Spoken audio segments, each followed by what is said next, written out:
పెళ్లైన విషయం గాని తన భార్య ఫోటోలని గాని ఎక్కడా పోస్ట్ చేయకపోవడంతో తనుజ పవన్ సీరియస్ లవ్ లో ఉన్నారని త్వరలోనే పెళ్లి కూడా చేసుకోబోతున్నారనే వార్తలు హల్చల్ అవ్వడం మొదలయ్యాయి.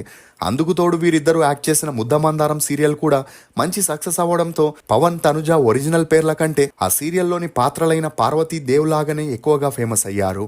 అలా ఆ సీరియల్ 6 ఏళ్లు సక్సెస్ఫుల్ గా రన్ అవ్వగా తనుజతో పవన్ పేరు గట్టిగా వినిపించడంతో పవన్ కి అతని భార్య మధుమితకి ఇదే విషయంపై మనస్పర్ధాలు వచ్చి గొడవలు మొదలయ్యాయి.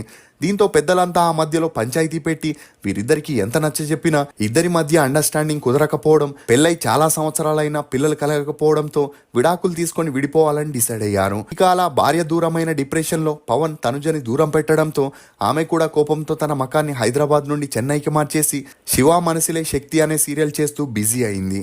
ఇదిలా ఉంటే ఆ మధ్యలో పవన్ సాయి తన భార్యతో కలవాలని చేసిన ప్రయత్నాలు కూడా ఫలించక వీరిద్దరూ విడాకులు తీసుకొని విడిపోయారు. దీంతో మానసికంగా